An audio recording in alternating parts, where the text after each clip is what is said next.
मैं Saurabh Kumar the technical classes की YouTube channel पे आपका स्वागत करता हूँ।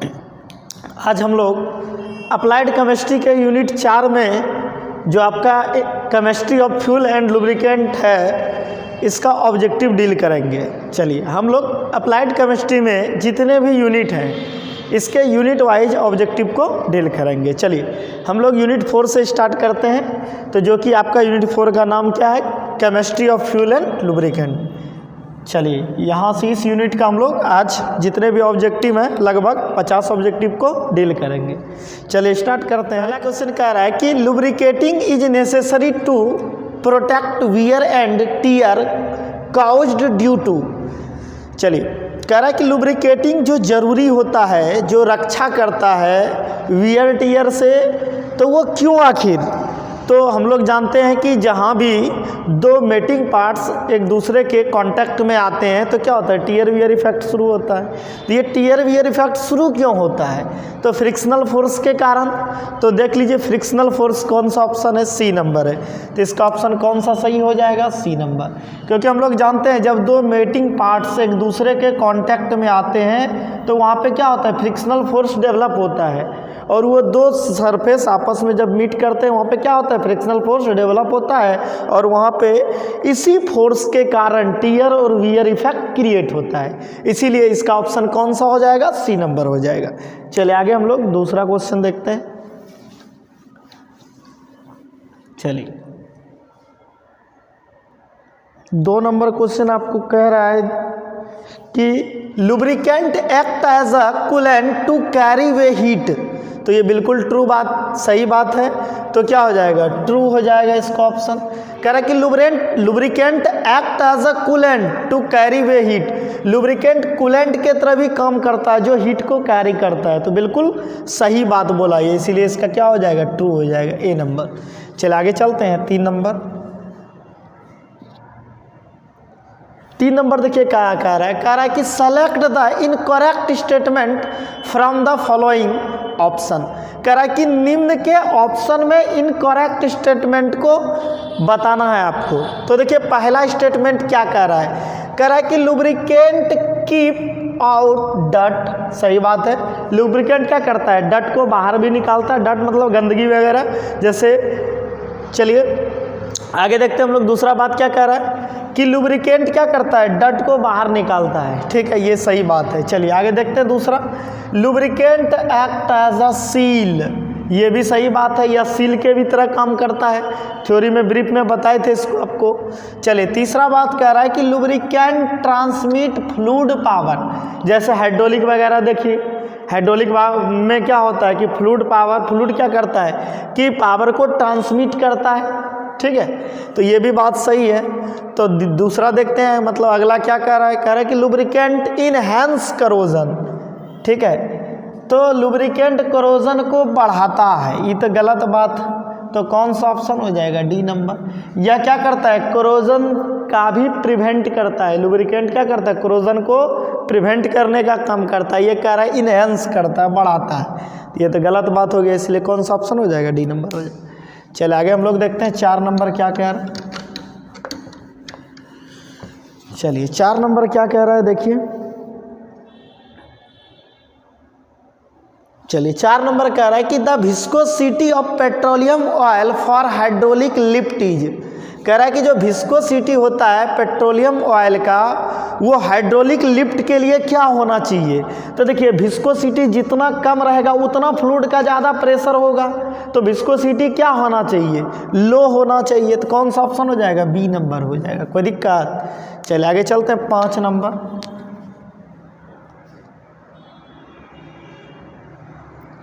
5 देखिए क्या कह रहा है। कह रहा है कि द साइंस ऑफ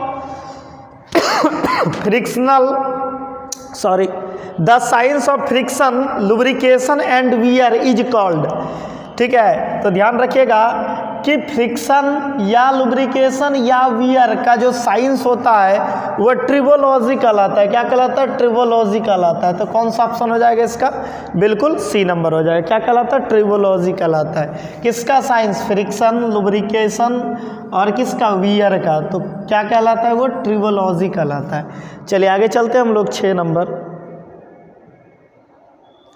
कह रहा है कि on increasing the lubrication the efficiency of the machine, तो क्या होगा, ऑल्सो इंक्रीजेस। हम ही लोग देखिए साइकिल वगैरह चलाते हैं, तो यदि हम लोग क्या करते हैं, समय समय पर मोबिल ग्रीस तेल वगैरह डालते हैं, तो क्या होता है, ज़्यादा फ्री रहता है व्हील वगैरह।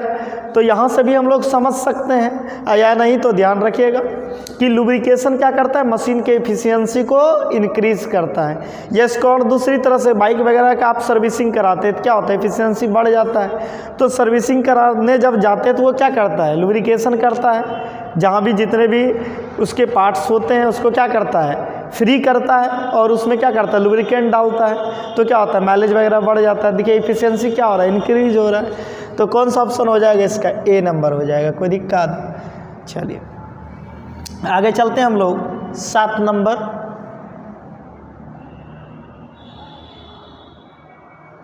सात नंबर कह रहा है कि an example of primary fuel is, तो कह रहा है कि प्राइमरी फ्यूल का एग्जाम्पल है। तो देखिए लिग्नाइट ये प्राइमरी का एग्जाम्पल है, कोक ये नहीं है, ये क्या है, आर्टिफिशियल, ठीक है। कोल गैस ये भी क्या है, आर्टिफिशियल। चारकोल ये भी क्या है, आर्टिफिशियल। तो प्राइमरी का कौन हो जाएगा, लिग्नाइट हो जाएगा, कोई दिक्कत। चलिए आगे चलते हैं 8 नंबर।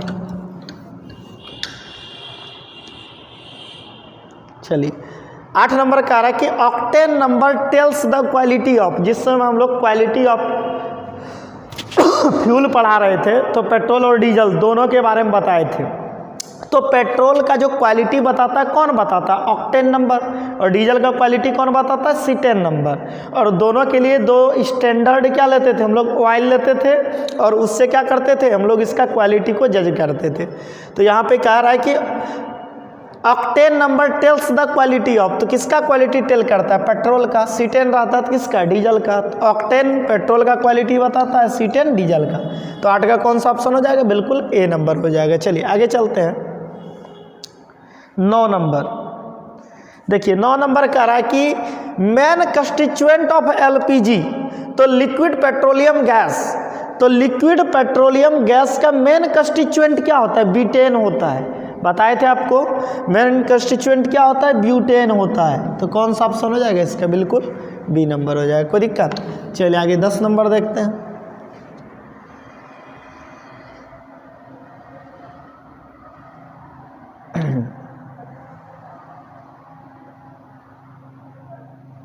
चलिए 10 नंबर कह रहा है कि the octane number of iso octane is, तो ऑक्टेन नंबर पूछ रहा है किसका, आइसो ऑक्टेन। तो क्या होता है, 100 होता है, क्योंकि देखिए ऑक्टेन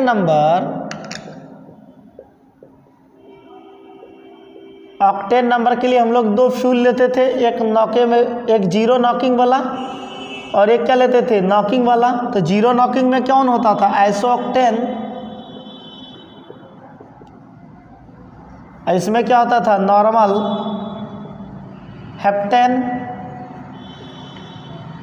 नॉर्मल हेप्टेन। तो आइसो ऑक्टेन जो होता था कितना, 100 का रेंज होता था, इसका 0 से 100। तो जितना आइसो ऑक्टेन का ज़्यादा परसेंटेज होगा वो 0 नॉकेबल होगा, ये नॉकेबल होगा।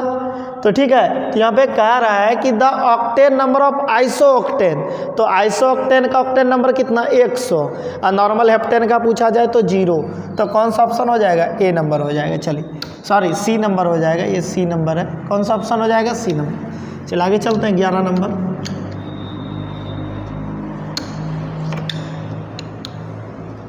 चलिए 11 नंबर कह रहा है आपको, which of the following fuel gases possess the highest calorific value, कह रहा है कि निम्न में से जो फ्यूल गैसेस हैं तो किसका कैलोरीफिक वैल्यू सबसे ज़्यादा होता है। तो ध्यान रखिएगा कि सबसे ज़्यादा कैलोरीफिक वैल्यू जो होता है नेचुरल गैस का होता है। ये किसका होता है, नेचुरल गैस का। 12,500 किलो कैलोरी पर केजी होता है, ध्यान रखिएगा। सबसे ज़्यादा गैसियस फ्यूल का जो कैलोरीफिक वैल्यू होता है तो वो गैसियस फ्यूल कौन सा है, नेचुरल गैस। ठीक है, नेचुरल गैस का कैलोरीफिक वैल्यू सबसे ज़्यादा होता है, 12,500 किलो कैलोरी पर केजी। चलिए आगे चलते हैं, तो इसका कौन सा ऑप्शन हो जाएगा, देख लीजिए डी नंबर। चलिए आगे चलते हैं 12 नंबर। चलिए 12 नंबर देखिए क्या कह रहा है। 12 नंबर कह रहा है कि the cetane number of alpha methyl naphthalene is, बोल रहा है कि सीटेन नंबर क्या होता है, अल्फा मिथाइल नेप्थलीन। तो क्या होता है बताइए, अल्फा मिथाइल नेप्थलीन का सीटेन नंबर क्या होता है, 0 होता है। क्या होता है, 0 होता है। क्यों? क्योंकि सीटेन नंबर जो लेते हैं, सीटेन नंबर के लिए रेफरेंस फ्यूल जो लेते हैं आपका, एक क्या लेते हैं, नॉर्मल सीटेन, ठीक है, और दूसरा क्या लेते हैं, अल्फा मिथाइल नेप्थलीन।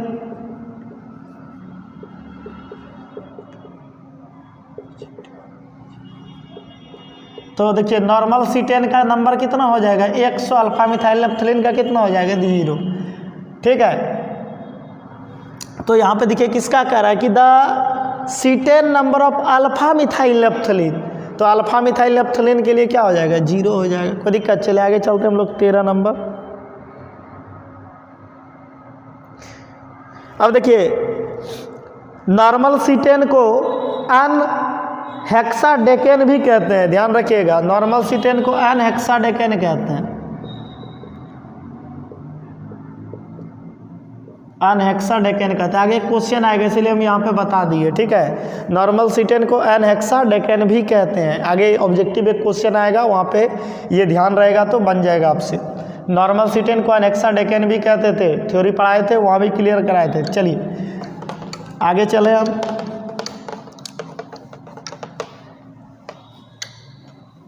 तेरह नंबर, 13 होगा ना, हाँ 13 होगा। 13 कह रहा है आपका कि the anti knock property of when mixed with TeL, तो टेट्रा इथाइल लेड, जब इसको मिलाया जाता है तो एंटी नॉक प्रॉपर्टी क्या होता है, बढ़ता है।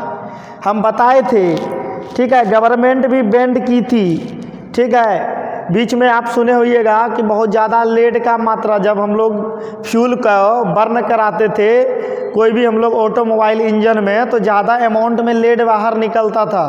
तो इसका रीज़न क्या था, यही टेट्रा इथाइल लेड, कि फ्यूल का एंटी नॉक प्रॉपर्टी को बढ़ाने के लिए तेल को मिलाया जाता था, वो ज़्यादा मात्रा में तेल को मिला देता था ताकि एंटी नॉक प्रॉपर्टी बढ़ जाए, ठीक है। तो ध्यान रखिएगा, तो तेल मिलाने से क्या होता है, एंटी नॉक प्रॉपर्टी बढ़ जाता है। तो कौन सा ऑप्शन हो जाएगा, बी नंबर, इंक्रीज कर जाएगा, कोई दिक्कत। चलिए 14 नंबर देखते हैं। चलिए 14 नंबर कह रहा है coal gas is a mixture of, coal gas किसका किसका मिक्सचर होता है, मीथेन और हाइड्रोजन का होता है, ए नंबर इसका ऑप्शन हो जाएगा। चलिए 15 नंबर देखते हैं। कह रहा है कि a good fuel should have, एक अच्छा फ्यूल के पास क्या होना चाहिए, तो हाई मॉइस्चर कंटेंट, ये तो गलत बात, लो कैलोरीफिक वैल्यू, ये भी गलत बात है, हाई एस कंटेंट, ये भी गलत, एस मतलब राख होता है, ज़्यादा मात्रा में राख प्रोड्यूस करे, मॉडरेट इग्निशन टेम्परेचर, ये बिल्कुल सही बात। मॉडरेट का अर्थ क्या होता है, मॉडरेट इग्निशन टेम्परेचर का अर्थ होता है कि इग्निशन टेम्परेचर ना ही लो होना चाहिए ना ही हाई होना चाहिए, बीच का होना चाहिए। ये नहीं कि फ्यूल बर्न करा रहे हैं एकाएक जल के ख़त्म हो जाए, ये नहीं फ्यूल बर्न करा रहे हैं तब इतना धीरे धीरे जल रहा है कि बहुत ज़्यादा समय लग रहा है, वैसा नहीं होना चाहिए, मॉडरेट इग्निशन टेम्परेचर होना चाहिए, ठीक है। चलिए तो कौन सा ऑप्शन हो जाएगा, डी नंबर। चलिए आगे चलते हैं 16 नंबर। कराए कि the cetane number of an hexadecane, अभी तुरंत बताए थे, एन हेक्साडेकेन को क्या कहते थे, normal cetane, normal cetane, normal cetane देखिए यहाँ पे। और सीटेन नंबर के लिए जो रेफरेंस के लिए फ्यूल लेते थे, एक तो ये लेते थे और दूसरा क्या लेते थे, अल्फा मिथाइल नेप्थलीन। तो नॉर्मल सीटेन का वैल्यू कितना होता था, 100। तो नॉर्मल सीटेन मतलब क्या, एन हेक्साडेकेन, अभी तुरंत बताए थे कि आगे क्वेश्चन आने वाला है। तो कौन सा ऑप्शन हो जाएगा, सी नंबर हो जाएगा। कितना होता है इसका वैल्यू, 100। चलिए आगे चलते हैं 17 नंबर। देखिए 17 नंबर क्या कह रहा है, कह रहा है कि in presence of which gas the fuel burn to generate energy in form of heat, बोल रहा है किस गैस की उपस्थिति में फ्यूल बर्न करता है और हीट एनर्जी में बदलता है। तो कौन सा, ऑक्सीजन, बिना ऑक्सीजन गैस के उपस्थिति में कोई भी चीज़ बर्न होगा क्या? नहीं होगा। तो कौन सा ऑप्शन हो जाएगा? ए नंबर। चलिए आगे चलते हैं 18 नंबर। कह रहा है कि the main constituent of fuel are, fuel का मेन कंस्टिट्यूएंट क्या होता है? हाइड्रोकार्बन। तो हाइड्रोजन और कार्बन हो जाएगा। तो कौन सा ऑप्शन हो जाएगा? C number. कोई दिक्कत? चलिए आगे चलते हैं 19 नंबर। देखिए 19 नंबर क्या कर रहा है कि which fuel is used widely in steam power plant. देखिए स्टीम पावर प्लांट में क्या होता है? कोयला को जलाया जाता है। कोयला को जलाकर बॉयलर में, बॉयलर क्या करता है? वाटर को स्टीम में बदलता है और उसी स्टीम को क्या करते हैं हम लोग? टरबाइन के ब्लेड तक ले जाते हैं। टरबाइन का ब्लेड रोटेट होता है और इलेक्ट्रिसिटी प्रोड्यूस। टरबाइन का ब्लेड क्या होता है? डायनेमो के शाफ्ट पर माउंट होता है। जब टरबाइन का ब्लेड घूमता है तो क्या होगा? डायनेमो का शाफ्ट घूमेगा, और जब डायनेमो का शाफ्ट घूमेगा तो क्या होगा? इलेक्ट्रिसिटी प्रोड्यूस करेगा। तो यहाँ पे देखिए स्टीम पावर प्लांट में क्या होता है? कोयला को जलाकर स्टीम बनाया जाता है। तो कौन सा फ्यूल यूज होगा? कोल। कौन सा ऑप्शन हो जाएगा? C number. चलिए आगे चलते हैं 20 नंबर। देखिए कह रहा है कि the carbon content in anthracite is. तो एंथ्रासाइट में सबसे ज़्यादा कार्बन परसेंटेज होता है। ठीक है, ऐसे भी याद रखिएगा। ए लेटर सबसे पहले, उसमें सबसे ज़्यादा जितने भी कोल के टाइप्स होते हैं, कोल के टाइप्स में एंथ्रासाइट का वर्ड क्या है? ए क्या होता है? सबसे पहले। तो इसमें सबसे ज़्यादा मात्रा में कार्बन परसेंटेज होगा। तो देख लीजिए 95% इसका ऑप्शन हो जाएगा। कोई दिक्कत? चलिए आगे चलते हैं 21 नंबर।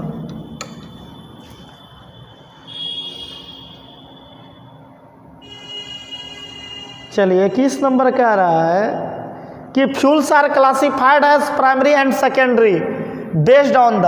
देखिए फ्यूल को जो प्राइमरी और सेकेंडरी में रखा गया है, तो पहले फ्यूल को जो बांटा गया है 2 टाइप में बांटा गया है। ठीक है, बेसिस जो रखा गया है, 2 बेसिस रखा गया है। पहला बेसिस है ऑकरेंस के आधार पर रखा गया है प्राइमरी और सेकेंडरी, प्राप्ति के आधार पर। ठीक है, प्राइमरी और सेकेंडरी। अब मान लीजिए डायरेक्ट हम लोग प्राप्त किए और फ्यूल के रूप में यूज कर लिए तो प्राइमरी, और जब उसको मॉडिफाई करके यूज करेंगे तो क्या हो जाएगा? सेकेंडरी। और दूसरा क्या? स्टेट के अकॉर्डिंग। दूसरा जो इसका क्लासिफिकेशन हुआ है स्टेट के अकॉर्डिंग, इसमें 3 प्रकार का होता है, लिक्विड, सॉलिड और गैस। तो पहले सॉलिड लिख लेते हैं, सॉलिड फ्यूल, लिक्विड फ्यूल, और तीसरा क्या? Gaseous fuel. ठीक है, ये 2 तरह से इसको बांटा गया है। पहला ऑकरेंस के आधार पर, दूसरा स्टेट के आधार पर। तो ऑकरेंस के आधार पर प्राइमरी, सेकेंडरी, ठीक है, और स्टेट के आधार पर सॉलिड, लिक्विड और गैसियस। तो ध्यान रखिएगा। तो यहाँ पे बोल रहा है प्राइमरी और सेकेंडरी को किस आधार पर बांटा गया है? तो स्टेट के आधार पर तो होगा नहीं, तो कौन सा हो जाएगा? ऑकरेंस। देख लीजिए डी नंबर। कोई दिक्कत? चल आगे चलते हैं 22 नंबर।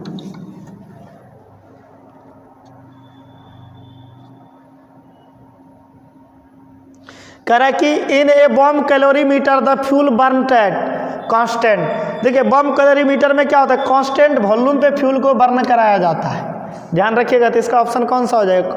ए नंबर हो जाएगा। कांस्टेंट क्या? वॉल्यूम। चलिए आगे चलते हैं 23 नंबर। देखिए 23 नंबर क्वेश्चन यहाँ पे है, थोड़ा मिस कर गया है, खैर कोई बात नहीं, ध्यान दीजिएगा। यहाँ से पढ़ लेते हैं।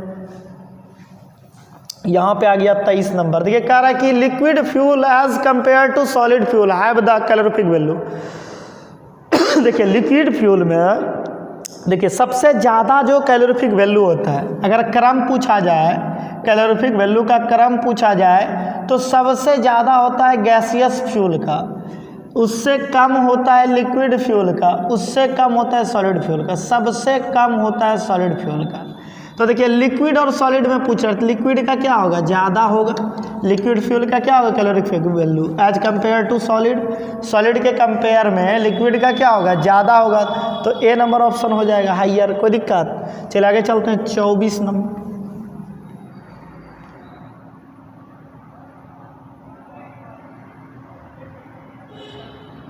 कह रहा है विच of the following is not petroleum.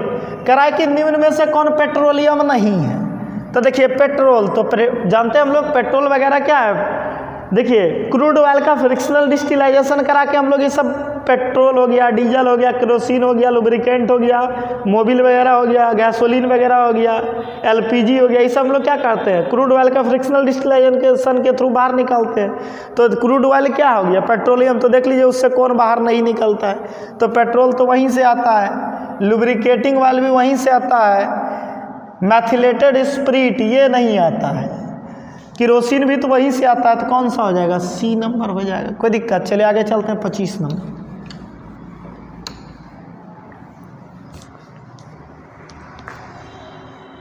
25 number कह रहा है कि a suitable lubricant for watches. देखिए वॉच के लिए, घड़ी जो होता है उसके लिए सुटेबल लुब्रिकेंट कौन होगा, तो देखो पाम ऑयल तो होगा नहीं, ग्रीज नहीं होगा, ग्रेफाइट, ये सब ज़्यादा बड़ा जहाँ पे ज़्यादा लोड वगैरह लगता है ना, तो वहाँ पे इस सब टाइप का लुब्रिकेंट यूज होता है, ये ध्यान रखिएगा, बहुत इंपॉर्टेंट ऑब्जेक्टिव है। हेज़लनट ऑयल जो होता है इसका यूज जो करते हैं हम लोग घड़ी वगैरह में होता है, किसका, हेज़लनट ऑयल का, ध्यान रखिएगा, इसका डी नंबर हो जाएगा। चलिए आगे चलते हैं 26 नंबर।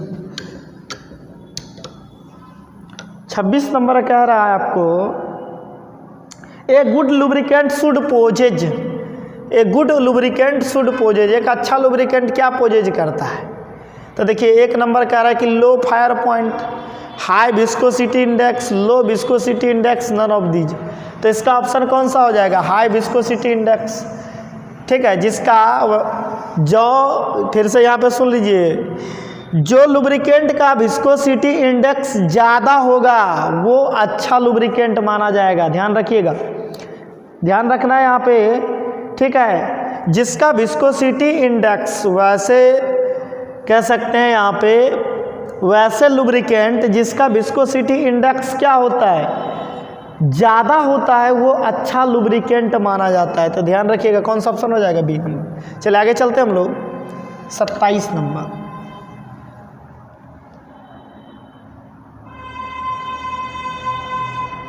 27 कह रहा है कि the property of an oil to vaporise, अलग अलग वर्ड है, वेपोराइज विथ है यहाँ पे, vaporise with increase in temperature is called volatility कहलाता है, वोलाटिलिटी कहलाता है, क्या कहलाता है, वोलाटिलिटी। देखिए कि सुनिएगा यहाँ पे, ऑयल का वह गुण जब उसको टेम्परेचर बढ़ाइएगा, देखिए फिर से सुनिए, ऑयल का वैसा गुण जब टेम्परेचर बढ़ाने से वह क्या होता है कि वेपर के रूप में बदलने लगता है, तो इसी को क्या कहते हैं, वोलाटिलिटी कहते हैं, ध्यान रखिएगा, ए नंबर हो जाएगा। जब ऑयल का टेम्परेचर बढ़ाया जाए और वो ऑयल वेपोराइज होने लगे, तो इसी गुण को, इसी प्रॉपर्टी को वोलाटिलिटी कहते हैं। कोई दिक्कत, चलिए आगे चलते हैं 28 नंबर।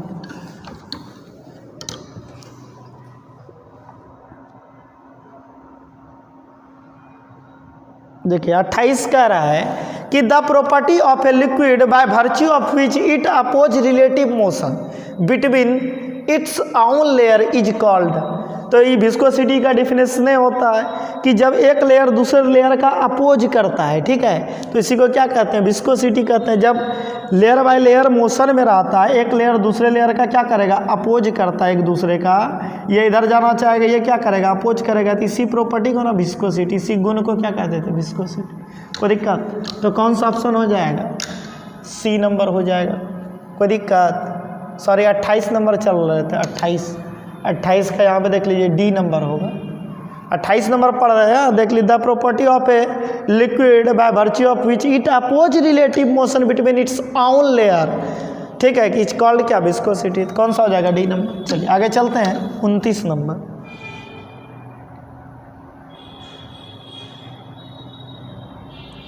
29 कह रहा है कि the variation of viscosity with temperature is called viscosity index. Viscosity index का डिफिनेशन पढ़े थे कि जब विस्कोसिटी टेम्परेचर के अकॉर्डिंग क्या करे, वैरी करे, तो उसको क्या कहते थे, विस्कोसिटी इंडेक्स कहते थे। कि जब विस्कोसिटी बदलता है टेम्परेचर के अकॉर्डिंग, तो इसी प्रॉपर्टी को क्या कह सकते हैं, विस्कोसिटी इंडेक्स कहते हैं। तो वही लिखा है यहाँ पे, the variation of viscosity with temperature, जब विस्कोसिटी टेम्परेचर के साथ बदलता है तो इसको क्या कहते हैं, विस्कोसिटी इंडेक्स कहते हैं। ए नंबर हो जाए। चलिए 30 नंबर देखते हैं।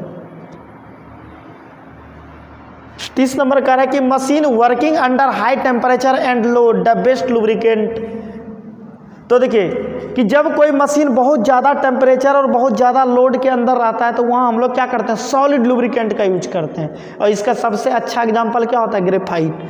तो देख लीजिए कौन सा ऑप्शन होगा, डी नंबर होगा, सॉलिड। इसका एग्जाम्पल याद रखिएगा, क्या होता है, ग्रेफाइट। ग्रेफाइट सॉलिड लुब्रिकेंट का बेस्ट एग्जाम्पल होता है ग्रेफाइट, ठीक है। और सॉलिड लुब्रिकेंट का यूज कहाँ करते हैं, जब मशीन क्या होता है, बहुत ज़्यादा टेम्परेचर और लोड के अंदर रहता है। चलिए आगे चलते हैं हम लोग 31 नंबर।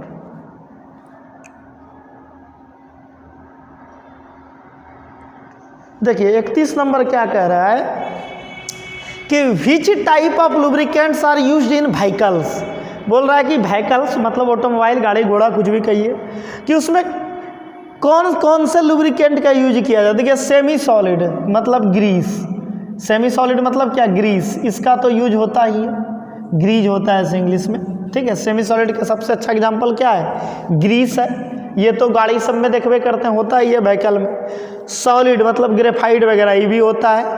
लिक्विड जैसे ऑयल वगैरह, मोबिल वगैरह जो कहते हैं, ये भी होता है। तो क्या हो जाएगा, ऑल ऑफ एबव हो जाएगा। तीनों यूज होता है व्हीकल में, ध्यान रखिएगा, इसलिए क्या हो जाएगा, D number, all of above. चलिए आगे चलते हैं 32 नंबर। 32 कह रहा है कि the tendency of a lubricant to stick on the surface under load is called. देखिए कि वैसा गुण, लुब्रिकेंट का वैसा गुण जो सरफेस पे स्टिक कर जाए, सरफेस से चिपक जाए, ठीक है, उसको क्या कहते हैं, ऑयलनेस कहते हैं। क्या कहते हैं, ऑयलनेस, ध्यान रखिएगा, क्या कहते हैं, ऑयलनेस। चलिए आगे चलते हैं हम लोग 33 नंबर।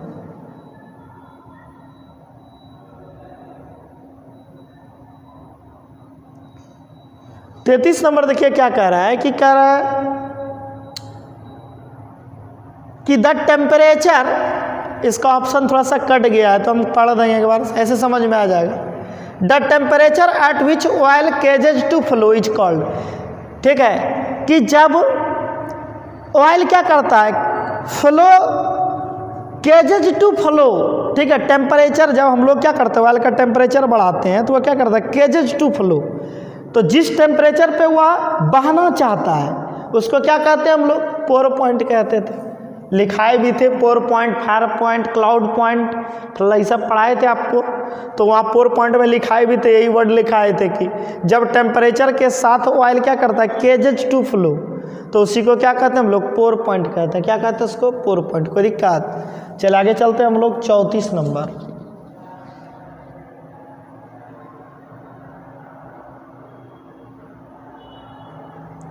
तो चलिए 34 कह रहा है कि a lubricant is mainly use to prevent. देखिए यहाँ पे एक वर्ड लगा दिया है, मेनली, ध्यान रखिएगा, मुख्य रूप से। बोल रहा है कि a lubricant is mainly use to prevent. तो देखिए वियरिंग और रबिंग मेटालिक सरफेसेस, यही हो जाएगा। और दूसरा इसका ऑप्शन ये कोरोजन ऑफ मेटल्स, ये भी हो जाता है, प्रिवेंट करता है मेटल के कोरोजन से। लेकिन मेनली पूछा है, कहा कि ऑक्सीडेशन ये सब तो होगा नहीं, तो मेनली पूछा है तो यही हो जाएगा इसका, कोई दिक्कत। चलिए आगे चलते। 35 नंबर देखिए क्या कह रहा है। देखिए 35 कह रहा है कि as the temperature increases the viscosity of a lubricating oil. देखिए टेम्परेचर बढ़ाते हैं, टेम्परेचर के क्या होता है, विस्कोसिटी टेम्परेचर के क्या होता है बताइए, इनवर्सली प्रोपोर्शनल होता है कि नहीं होता है। टेम्परेचर बढ़ाइएगा, देखिए टेम्परेचर इस जगह चमक रहा होगा, नीचे लिख दे, टेम्परेचर क्या होगा, बढ़ेगा तो विस्कोसिटी क्या होगा, घटेगा। अगर क्या होगा, टेम्परेचर घटेगा तो विस्कोसिटी क्या होगा, बढ़ेगा। जैसे इसका अच्छा एग्जांपल घी वगैरह आप घर में देखे होइएगा, घी को गर्म करते हैं तो क्या होता है, घी अगर यदि जमा हुआ है तो उसका विस्कोसिटी क्या है, ज़्यादा है। लेकिन गर्म कीजिए, टेम्परेचर बढ़ा है तो क्या हो रहा है, विस्कोसिटी उसका कम गया, ठीक है। चलिए अब विस्कोसिटी कमेगा तो क्या होगा बताइए, फ्लोएबिलिटी बढ़ेगा। तो कौन सा ऑप्शन हो जाएगा बताइए, 35 का कौन सा ऑप्शन हो जाएगा। कह रहा है कि as the temperature increases viscosity of lubricant oil decreases, C number हो जाएगा, कोई दिक्कत। चलिए आगे चलते हैं हम लोग 36 नंबर। देखिए 36 कह रहा है which is the cheap source of lubricating oil. Lubricating oil का सबसे सस्ता स्रोत क्या है। देखिए ग्रेफाइट थोड़ा महंगा होता है, एनिमल्स के द्वारा जो प्राप्त करते हैं हम लोग, फैट वगैरह को, उससे भी हम लोग लुब्रिकेंट वगैरह बनाते हैं, तो ये भी महंगा पड़ जाता है। एनिमल ऑयल भी महंगा, तो ये पेट्रोलियम थोड़ा सस्ता पड़ता है। क्या कि देखिए क्रूड ऑयल का जब फ्रिक्शनल डिस्टिलाइजेशन कराते हैं तो लास्ट में जो बचता है, ठीक है, लास्ट के जस्ट पहले वही क्या होता है, लुब्रिकेंट होता है, और सबसे लास्ट वाला अलकतरा होता है जो रोड वगैरह बनाने के काम में आता है। चलिए ये भी ख़त्म हो गया आपका। आगे चलते हम लोग 37 नंबर। देखिए 37 नंबर कह रहा है कि the temperature at which lubricating oil will release sufficient vapours to form combustible with air is called. तो देखिए ये डेफिनेशन ही होता था फ्लैश पॉइंट का, उसको क्या कहते थे, फ्लैश पॉइंट। ध्यान रखिएगा क्या कहते थे उसको, फ्लैश पॉइंट। उसका डेफिनेशन ही होता था कि जब टेम्परेचर बढ़ाने से लुब्रिकेटिंग ऑयल क्या होता था कि वेपर में बदलता था, और वह वेपर एयर के साथ जब मिलता था तो वो क्या होता था, बर्न होने लगता था। इसी को वैसे टेम्परेचर के पॉइंट को क्या कहते थे, फ्लैश पॉइंट कहते थे। क्या कहते थे उसको, फ्लैश पॉइंट कहते थे। चलिए आगे चलते हैं हम लोग 38 number. A good fuel has low ignition and high calorific value. Low ignition and low calorific value, ये तो होगा नहीं, लो कैलोरीफिक वैल्यू जहाँ जहाँ नहीं होगा, ठीक है। High ignition and high ignition है, ये भी नहीं होगा, क्या कि बहुत ज़्यादा इग्निशन टेम्परेचर है, ये भी बहुत दिक्कत।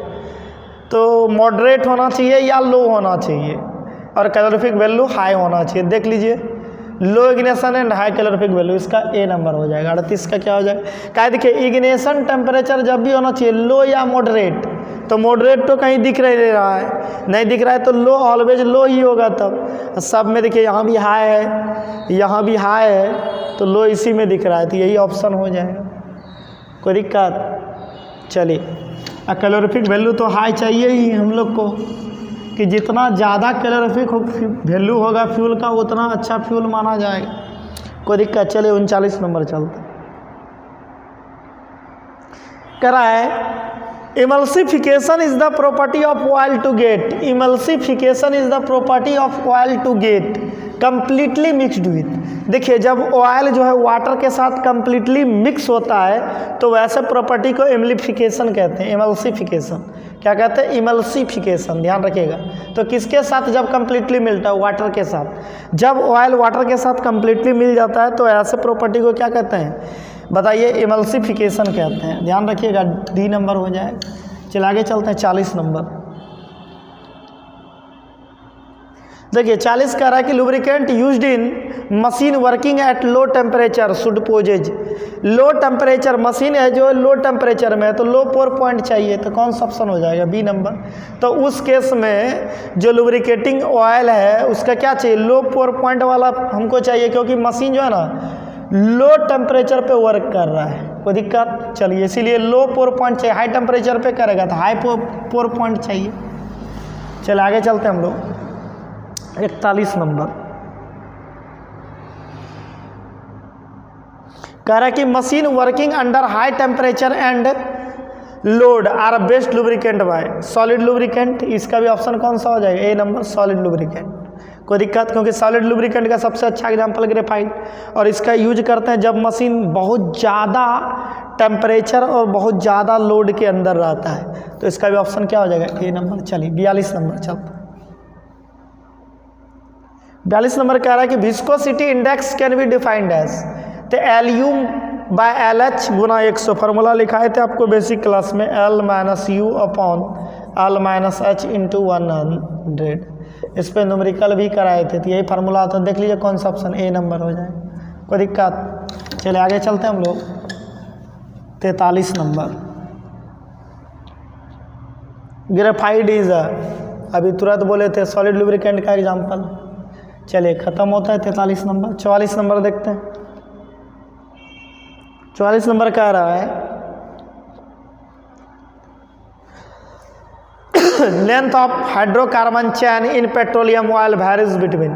तो हाइड्रोकार्बन में जो चैन होता है, ठीक है, कार्बन का, वो कहाँ से कहाँ तक वैरी करता है, तो 12 से 50 तक, C12 से C50 तक, तो डी नंबर हो जाएगा। ठीक है, कहाँ से कहाँ तक होता है, C12 टू C50 तक, कार्बन का चयन होता है हाइड्रोकार्बन में, तो ध्यान रखिएगा डी नंबर इसका ऑप्शन हो जाएगा।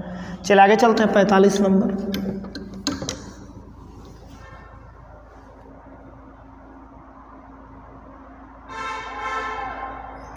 चलिए 45 नंबर देखिए क्या कह रहा है। कह रहा है कि the best example of semi liquid lubricant. तो देखिए सेमी लिक्विड लुब्रिकेंट का बेस्ट एग्जाम्पल क्या होता है, बताया था आपको, ग्रीस होता है। क्या होता है, ग्रीस होता है। देख लीजिए कौन सा ऑप्शन है, सी नंबर हो जाएगा, कोई दिक्कत। आगे चलते हैं, चलिए 46 नंबर। देखिए सॉलिड का सबसे अच्छा एग्जाम्पल ग्रेफाइट, सेमी लिक्विड का ग्रीस, और उधर लिक्विड का तो बहुत एग्जाम्पल है, पाम ऑयल है, आपका वेजिटेबल ऑयल है, एनिमल ऑयल है, ठीक है, या मोबिल वगैरह है। चले आगे चलते हैं 46 नंबर। 46 कह रहा है कि the fuel are used in boiler. Boiler में कौन सा फ्यूल यूज होता है, तो नॉन कुकिंग ब्यूटिमिनस कॉयल होता है, याद रखिएगा। नॉन कुकिंग ब्यूटिमिनस कोल का यूज होता है, ब्यूटिमिनस कोल का यूज होता है किसमें, बॉयलर में। ध्यान रखिएगा जहाँ भी स्टीम पावर प्लांट होता है, स्टीम पावर प्लांट में जो बॉयलर होता है वहाँ जो कोल यूज होता है नॉन कुकिंग ब्यूटिमिनस कोल होता है। और ये कोल जो होता है हमारा इंडिया में बहुत कम मात्रा में मिलता है, नहीं के बराबर, तो फॉरेन कंट्री से लाया जाता है और अपने कंट्री के कोल से मिक्स कराया जाता है, तब जाकर स्टीम पावर प्लांट में इसको स्टीम वाटर को स्टीम में बदलने के लिए जलाया जाता है। चलिए आगे चलते हैं हम लोग 47 नंबर। 47 कह रहा है कि पेट्रोल इज डिस्टिलाइज्ड एट, पेट्रोल का जो फ्रिक्शनल डिस्टिलाइजेशन करता है लगभग टेम्परेचर पूछ रहा है क्या होता है, तो 220 से 345, इससे भी कम होता है, लेकिन देखिए ये रेंज वायरी करेगा। इसके ऑप्शन के अनुसार 220 से 345 डिग्री सेल्सियस होगा। चलिए आगे चलते हैं हम लोग, तो कौन सा ऑप्शन होगा इसका, बी नंबर होगा। चलिए आगे चलते हैं 48 नंबर। कह रहा है कि a bomb calorimeter is used for finding the dot calorific value of solid and liquid fuels. Higher calorific value को पता लगाने के लिए बॉम्ब कैलोरीमीटर का यूज होता है, ध्यान रखिएगा। बॉम्ब कैलोरीमीटर जो कि कांस्टेंट वॉल्यूम पे वर्क करता है, तो वो क्या हाइयर कैलोरीफिक वैल्यू बताता है सॉलिड और लिक्विड फ्यूल का। चलिए तो कौन सा ऑप्शन हो जाएगा, ए नंबर हो जाएगा। चलिए 49 नंबर देखते हैं क्या कह रहा है। 49 कह रहा है CNG स्टैंड्स फॉर, तो CNG का क्या होता है बताइए, कंप्रेस्ड नेचुरल गैस। तो देख लीजिए कंप्रेस्ड नेचुरल गैस कहाँ, कंप्रेस्ड नेचुरल गैस ये तो है नहीं, ये भी नहीं है, ये भी नहीं है, कंटेंट ये भी नहीं है, यहाँ पे डी नंबर में देखिए कंप्रेस्ड नेचुरल गैस कौन सा हो जाएगा, डी नंबर हो जाएगा, कोई दिक्कत। चलिए एक लास्ट क्वेश्चन बचा हुआ है 50 नंबर, क्लियर करते हैं इसको। कह रहा है कि मेन, इसको नीचे थोड़ा रख देते हैं चमकता होगा। कह रहा है कि main component of biogas is, biogas का मेन कंपोनेंट क्या होता है, तो मीथेन होता है। बायोगैस का मेन कंपोनेंट क्या होता है, मीथेन, ठीक है। चलिए यहाँ पे आपका जो यूनिट 4 था ख़त्म होता है। Thank you for watching. आप लोग हमारे चैनल को लाइक तथा सब्सक्राइब करें और अपने दोस्तों के बीच शेयर करें। मिलते हैं अगले लेक्चर में।